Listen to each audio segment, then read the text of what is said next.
Welcome back to Women Making Moves, where we celebrate the moves that women are making. My name is Amy Pons. I'm a Master Certified Life Coach and an energy healer. I'm joined today with Jacquie Abram. Jacquie is the international best-selling and award-winning author of Hush Money: How One Woman Proved Systemic Racism in Her Workplace and Kept Her Job, and Hush Money: The Cost of Being Black in Corporate America. She's also the Employees Workplace Discrimination Consultant, as well as the instructor and subject matter expert of a masterclass called How to Fight Discrimination in a Toxic Workplace. Jacquie has been featured in Forbes, ABC News, and Spectrum News, among others, is a #1 Amazon bestseller, and is the recipient of the Reader's Favorite Gold Medal for Social Issues novels. Before Jacquie began her journey as an author, consultant, and instructor, she had a lucrative career in higher education that spanned nearly 2 decades.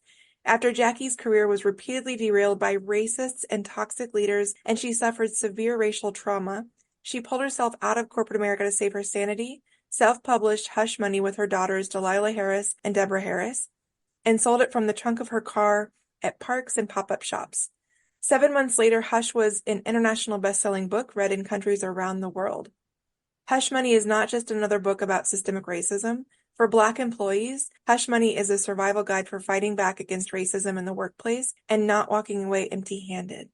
For employers, it's a compass for identifying covert racism to help them find what they can't see. Jacquie, welcome. Thank you so much for having me. I am delighted to be here today. I am delighted to have you. I've been following your work and your story in Hush Money for a little while now, and what prompted me to send the message, I was thinking for months, I'm like, I want to talk to Jacquie. I want to talk to Jacquie Abram. I want to talk to Jacquie. And then you wrote one of your posts, you're like, I'm being actively silenced. And that piqued my antenna. It was like, okay, Amy.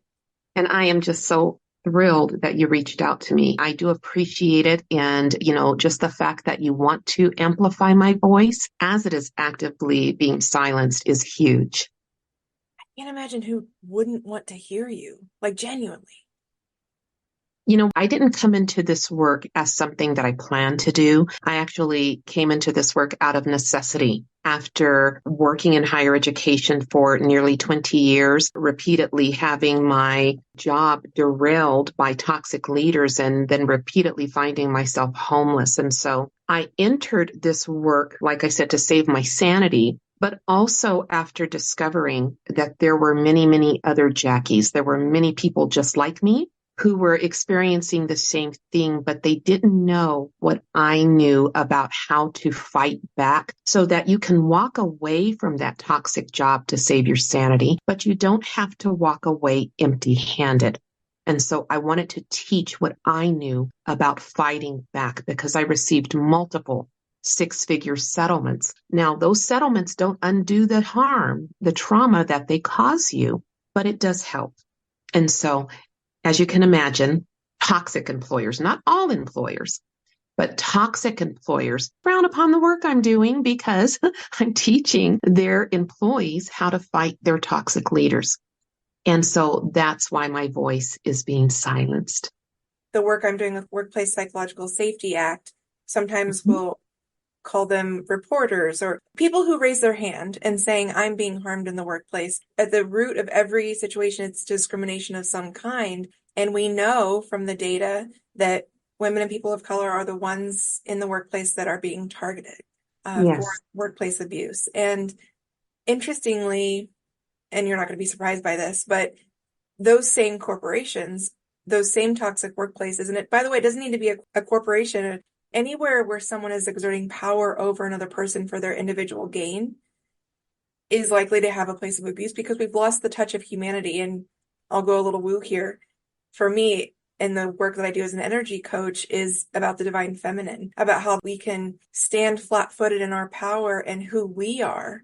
The same workforces that are silencing you are trying to do the same to the legislation we're trying to get passed through the lobbyists that they hire in the states at the hearings and the testimonies that we're giving to support the Workplace Psychological Safety Act. These workforces are coming tenfold with a lot of money at us to try to silence us too, because they're saying that this act will impede freedom of speech. I'm like, freedom of speech?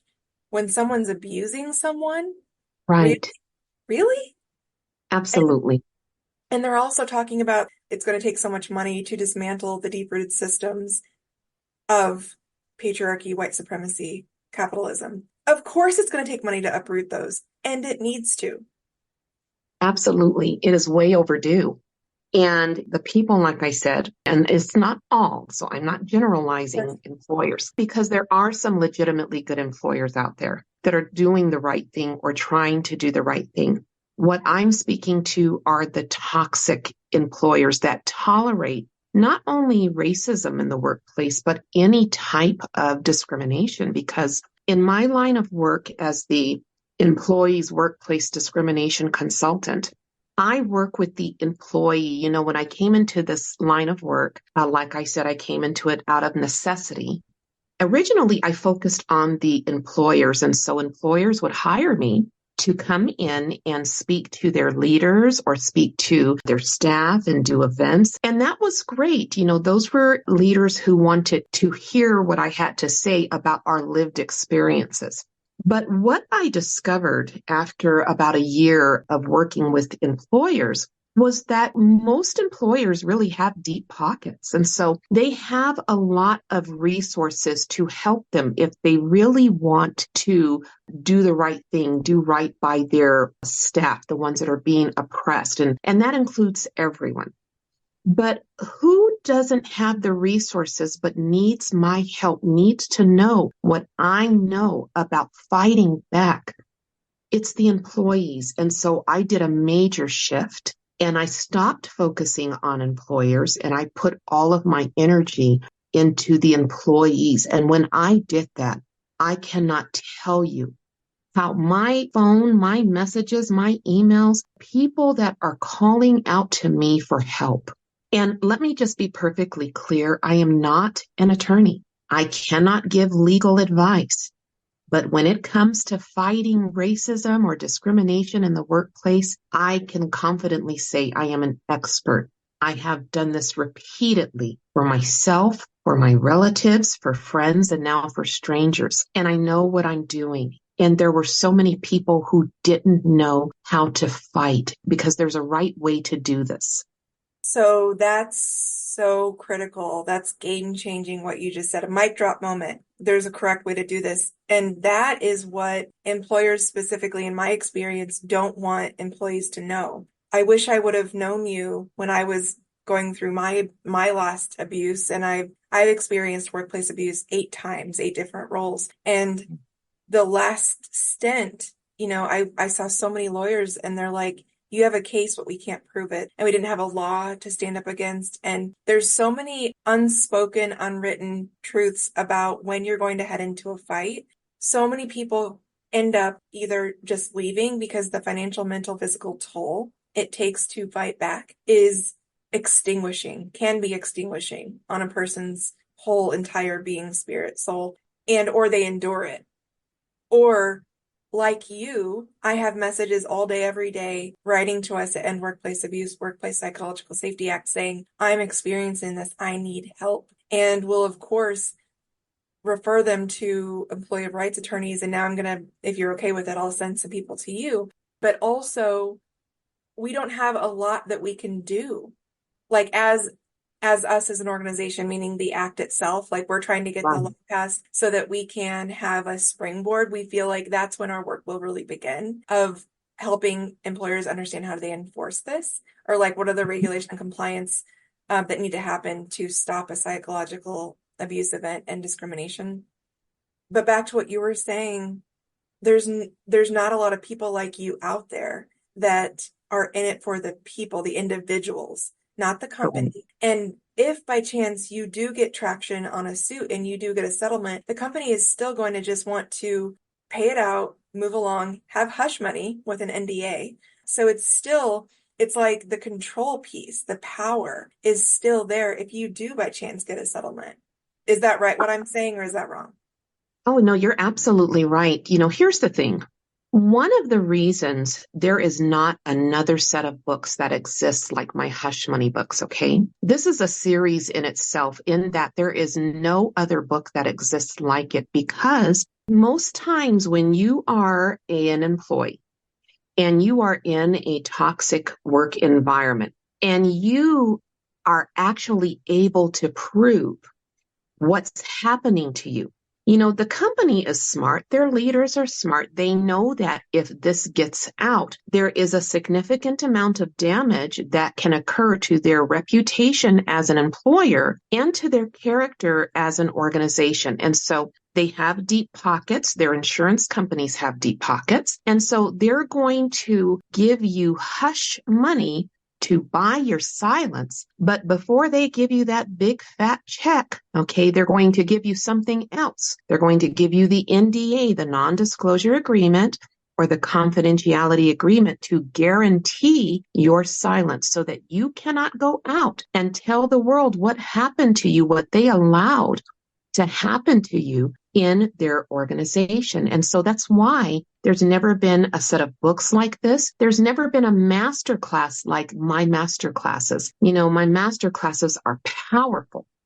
There's never been an employee's workplace discrimination consultant that is actually focused on the employee and helping them to review their evidence and draft their discrimination complaints and understand what's happening to them and seeing what's lurking underneath the surface. Because when you are a Black employee or you are a transgender employee, just to give you a couple of examples, you have people that can see what's on the surface. But discrimination has morphed over the years. And so about 90% of what's happening in today's workplaces is not easy to see. It's hidden. It's harder to prove. It's lurking underneath the surface. And so unless you know what to look for, oftentimes when it's happening to you, you can't tell that what you're experiencing is racism or discrimination. And because you can't tell it, the people around you watching it happen can't tell either. And that's what makes it extremely dangerous to employees, because it has the potential to derail their careers. Now, that's just one aspect of it, Amy. The other aspect of it is that back in the day, if someone didn't like you because you were disabled or because you were the oldest person on the team or because you were a Black person or because you were a transgender, for example, that one person would make your life miserable. But modern discrimination has changed. And so now you will have a toxic leader who decides to target you because they don't believe that you deserve the position that you hold. So they will target you, but then they will use their power, influence, and authority because of the position they hold to then inspire others in the organization to conspire with them. And it always involves HR in a toxic environment. HR is always inspired. And so now you're not just dealing with one toxic leader targeting you anymore. You are now dealing with people, lots of people, and they're all working together under the surface, hidden below the water where you can't see it, but they're all working together, inspired to conspired to destroy your career. And it is very, very, very effective. Mobbing. Yes. Mm-hmm. It's so fascinating that you share that, because the reason, if you agree with this, one of the reasons that it's so dangerous is that you not only can't see it, you don't realize it, and I don't even know, it's hard to prove. It's also on the surface. When you tell someone, here's what's happening, the average person will be like, why is that bad? And then suddenly you feel like you're alone because no one really gets it. And you have this feeling inside, it hurts. This is painful. No one else is seeing this. And so what we're actually doing, we're creating a "What is psychological abuse in the workplace" campaign, and we're reenacting scenarios that showcase some of those. I like how you said beneath the water. So for instance, and this actually happened to me, we are reenacting a scenario in which I'm leading a meeting. Everybody on the call is in agreement with what I have just said. And we said we're going to reconvene next week when there's a due date, etc. I leave the call, and my boss stayed on and said, okay, Amy thinks she's in charge. I really am. You know that it's not next week, right? And they're all like, yep. And what ended up happening is no one then told me like, hey, Amy, after you left, of course, like your boss said X, Y, or Z. So then I would come back next week expecting, because everybody agreed, when really outside of me, they were all kind of working together to embarrass me, to gaslight me, to undermine Yes, me. That's what was absolutely. happening. And that's what we're doing with this campaign. We're trying to show people what you're experiencing is not only not okay, it's abuse, or for you to psychologically lose your mind. Oh, absolutely. It's nefarious. It is definitely sinister. Okay. And anyone who follows me, they know when I say this, I mean this with 100% certainty. When it comes to the covertness, okay, because we're dealing with covert discrimination and covert racism, okay? And there is absolutely nothing unconscious about it. The people who are targeting you and inspiring others to target you, they are fully aware of what they're doing. It's not unconscious, it's unconscionable. They know what they're doing and they're doing it very effectively. And because of the hidden aspect that you just described, it does so much damage to you psychologically as you try to, number one, hold on to this income that you need to provide for your family. But number two, everybody's playing by a different set of rules than you are. I'll give you another example to add to what you said. I've listed all of the various types of covert discrimination and covert racism, not only in my master class, but also in the book that I'm working on right now, my third book in the Hush Money series. And there are many different types. What makes these different types of covert discrimination so dangerous is because you're not just dealing with one type at one time. Okay. So something doesn't happen to you over here and then you get a breather and then something else happens maybe a month down the line and then you get another breather. The reason they inspire others to conspire with them is so that you are under constant attack. You cannot breathe. You are drowning and your workplace world is falling apart around you and it's constant. So let me just give you an example of what that looks like. One type of covert racism is something that I call set up to fail. Okay. And I'm going to take this right out of my career in higher education. Okay. So you are hired for a new position, right? And in that position, there are certain expectations that they have of you. So in my case, the position was Senior Director of Student Finance. Okay. So you've got this big title and they've given you a salary that is, commensurate with maybe other salaries. It may be less, but it's not going to be glaringly obvious to you. So you're not going to worry about that too much. You're actually going to be satisfied with the salary that you've received. Now, when they onboard you and it is now time for your supervisor to start training you, this is where you run into trouble. So for starters, you've been given this big responsibility, but the person who is training you is intentionally limiting the information they're giving you about how to do your job. Or in my case, they're giving you the wrong information about how to do your job in this organization. And so they're steering you the wrong way right out of the gate. You're getting limited information about how to do your job. You're giving the wrong information about how to do your job. But then you go to your office and you've got this computer system that they've given you to do this big responsibility with. And I am convinced, Amy, I really am. I am convinced to this day that the computer they gave me was something that they found in an archaeological dig somewhere because it was old. It was older than dirt. And yes, the campus had high-speed internet, but my computer couldn't keep up with it, so it froze all day long. So you are rebooting your computer 5, 6, 7 times while you're trying to do this job. You're making a lot of mistakes because you've been given the wrong information or limited information. Your supervisor is documenting that you're not keeping up with the quality of work of the person who's in the same position as you in the other campus. You're not keeping up with the quantity or the quality because you've been trained the wrong way and you have equipment that is not up to the task. And so you're making mistakes. It's being documented, and they're using this documentation to give you verbal warnings or write you up. You know that something is wrong, but what I just described doesn't neatly fit into an illegal discrimination bucket. So you want to talk to somebody in a higher position than you to tell them what you're experiencing, someone who can identify with who you are. But you are the only one of you.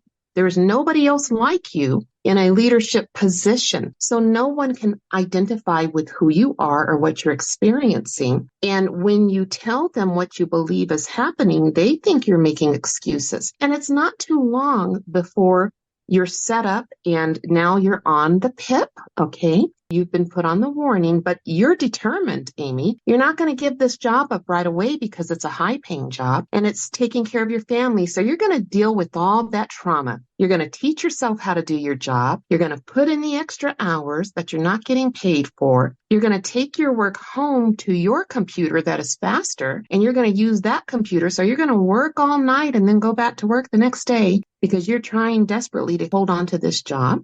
Now, in addition to that, that's when they throw in the next type of covert racism. So you're set up to fail, but now something else is added to the mix. And I call this one the black workhorse, okay? So we're specifically talking about my experience. So I call this one the black workhorse. So you're struggling with your job and learning your job and using the equipment.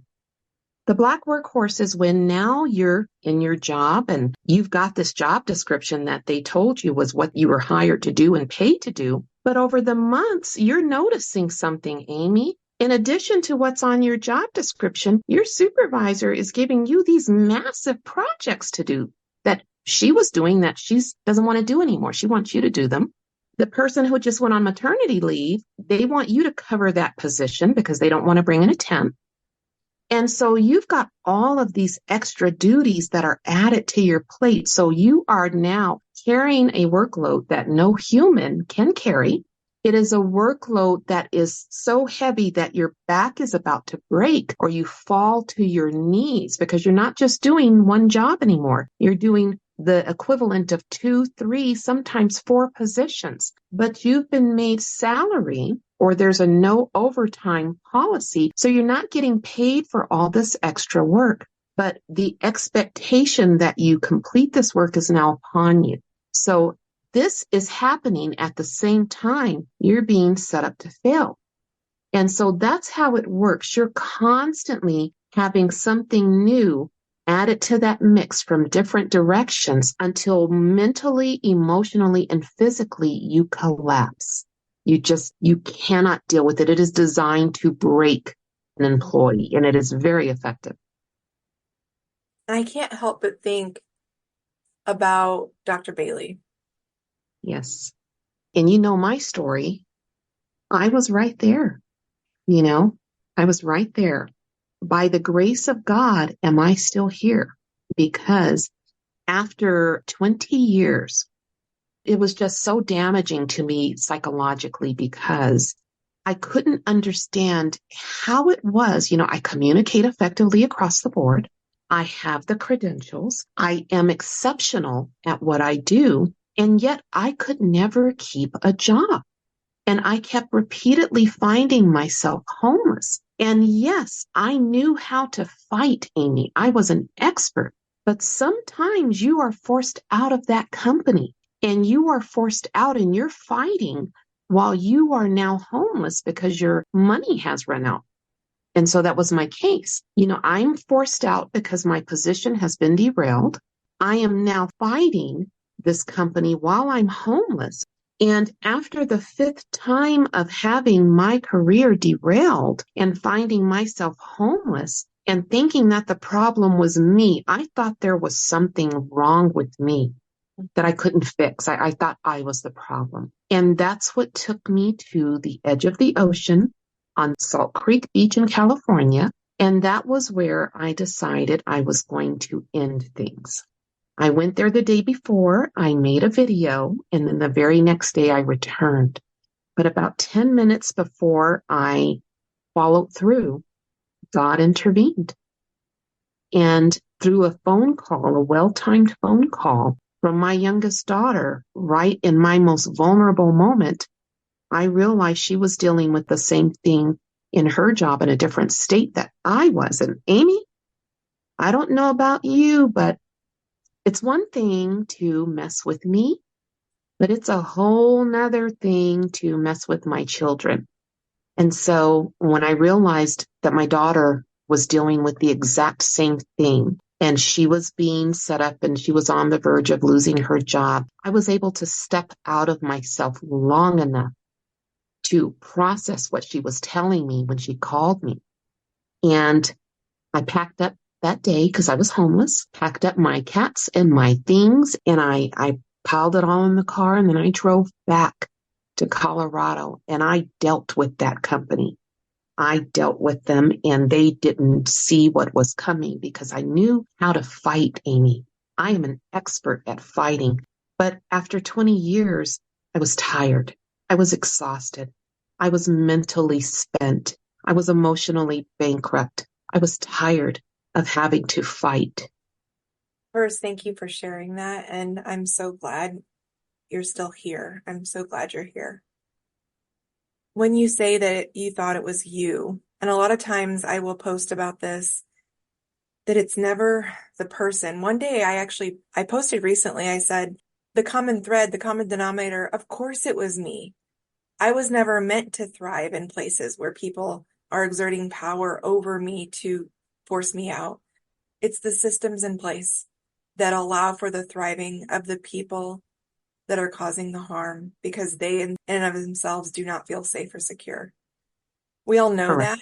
And also, when you're in it, the fight seems completely impossible. So I'm excited to not only know you, hear your story, but also wanting to work with you so closely in the future with workplace abuse, because again, individuals can come to you, whereas like us as an organization, we're trying to get the law so that we can do more on that front with the employer to hold them accountable. But it's kind of like, what does the individual do? And in cases like yours, mine, Dr. Bailey's, literally millions of others, either you stay and endure it or you leave and sacrifice everything You're right.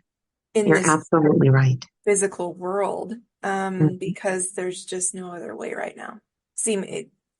I like to think that through what you're doing, what I'm doing, what a lot of us are out here doing is trying to show people, help people see what options they do have or might have beyond Mhm. the two. And it depends on everyone's personal situation. I want people to know that they're not alone. Like that's the number one thing. You're not alone and you're not crazy. Probably the two things. You're not alone and you're not crazy. Absolutely. I want to go to a post that you made on LinkedIn, and it was kind of a repost. I'm just going to read one line, and I would love to hear more of your thoughts about this, because I think what we're still in this midst of is that we think that there are people within an organization that are going to help us when we raise our hands and say, I'm being discriminated against. So you write, this may sting a bit, but it bears repeating. In toxic workplaces, HR's role is not to support the employee, it's to protect the employer. Jacquie, I can't say this enough as well. Tell me about this and the importance for you. It is important because a lot of the people that are experiencing covert discrimination or they're experiencing racism in the workplace, many of them are naive like I was. I was woefully unprepared when I entered corporate America for what I endured. And honestly, that's why me and my daughters, we decided that we were going to give folks a roadmap, a survival guide to understand what they're dealing with, but also to show the strategies that I repeatedly used. Because like I said, I was an expert at getting those 6-figure settlements. Okay. There is a way to do that. And we wanted to show people how to do that, but also how to recognize what they were dealing with, because many people mistakenly think, and now let me just preface this by saying, I don't have an issue with all HR people. There are some good HR people out there who are trying to do the right thing. Now, the reason I say trying, and I put emphasis on trying to do the right thing, is because the sad reality is HR really has no power to affect what happens to you. Their job is to collect the information and then roll it up to all these people who don't look like you, who then get to make the determination about what to do with you, your fate. So HR has no power to affect what happens to you, whether that is, your environment is improved, or that you are offered a settlement and then required to separate, or if nothing is done for you at all. So that's one piece of it. But the other piece of it goes back to what I said right at the very beginning: inspire to conspire. When you have a toxic leader, okay, and this is a leader in a position of power, influence, and authority, if that leader has the support of other leaders in higher positions, so say the C-suite, for example, or if that leader is part of the C-suite or in a high enough position, then that person is in a position that's higher than you and HR. HR knows who they are loyal to because of who pays their paycheck. And sadly, it is not you. And so there was someone who told me something and it gave me a chill. This was at the time that I was in the thick of things. And this was my toxic leader that I was actually best friends with. And she was inspired to conspire with the people that were in the C-suite, and HR was inspired too. And so they were all working together. But I asked her how she could do this to me because, we were actually friends. And she said something that really just sent kind of a chill down my spine. She said, if I have to choose between me paying my mortgage and you paying your mortgage, I'm going to choose me.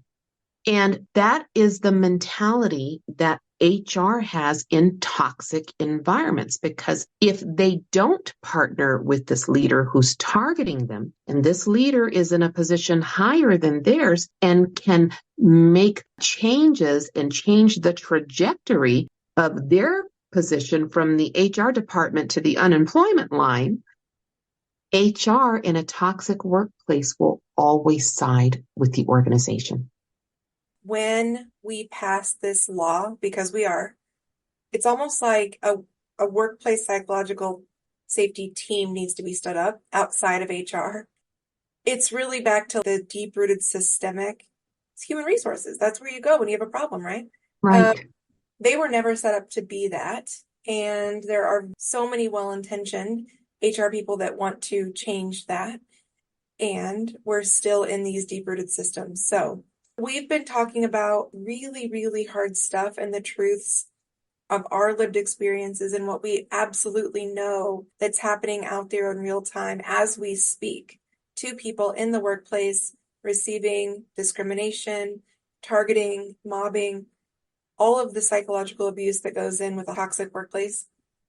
What are we looking to as the generations are moving through the workplace, especially as Alpha and Z come up and get up and running, and their expectations are extremely different for the workplace?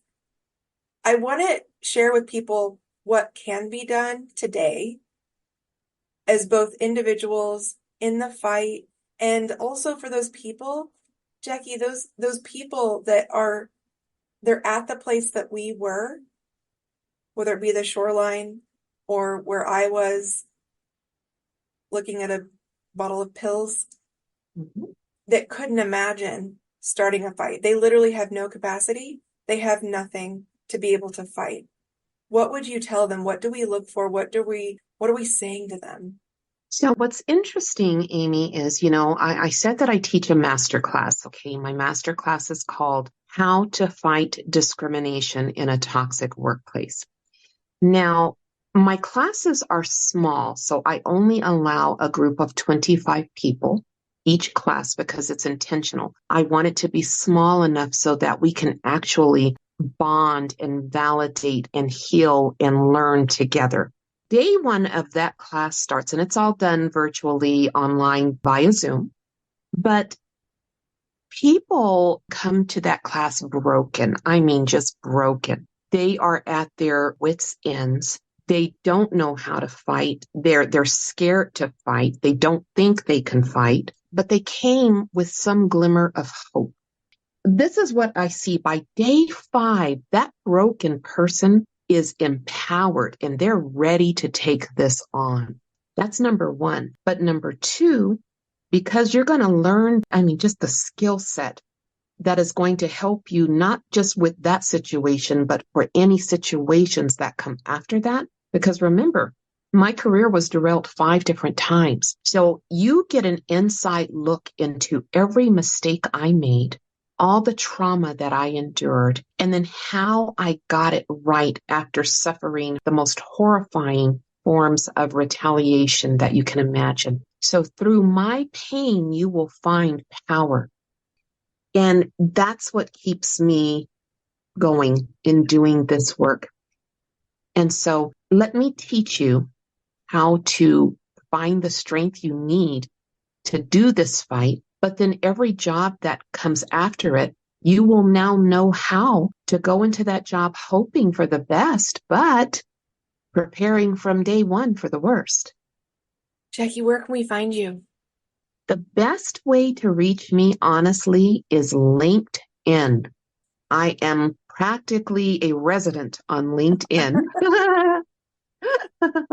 So if you find me, connect with me, or send me a message, you are guaranteed to get an immediate response from me because I stay on top of my messages.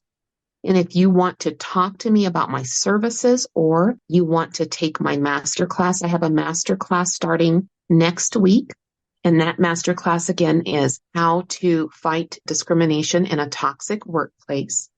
The people who take that masterclass then have the option of going into the advanced masterclass, which focuses more on negotiating because, yes, once your employer knows that you are fighting them and that you can actually prove what happened to you, no matter how strong your evidence is, they're going to lowball you when they offer you that hush money. They're going to give you an offer that is offensive, and most people take it. And so I want to teach you how I was able to repeatedly drive those lowball offers up past the 6-figure point. And so the advanced class deals with negotiating. How do you drive those settlements up, those severances up? Closing remarks as we wrap up. I just want to encourage everyone to read my books. I am a self-published author. Just to tell you a little bit about Hush Money, this is a book that I wrote from a place of pain right after I left the beach that day and drove back to help my daughter deal with her situation. We couldn't find a publisher. We self-published. 7 months later, Hush Money was an Amazon #1 bestseller in Black and African American Christian fiction because I had to fictionalize it to keep myself out of legal harm's way. But everything that I've listed in Hush Money is what happened to me in that one organization. But that's why you don't see another set of books like this, is because I took their hush money. I signed their non-disclosure, but I still found a way to tell the world what happened to me and teach others by fictionalizing, by creating a character I call Ebony. So you're going to hear what happened to me through the voice of Ebony. It's a worthy investment, and you're supporting me and the work that I'm doing to empower not just Black people, but all people who are being targeted. You need someone to help you, and I want to be that person. Thank you, Jacquie. You're welcome.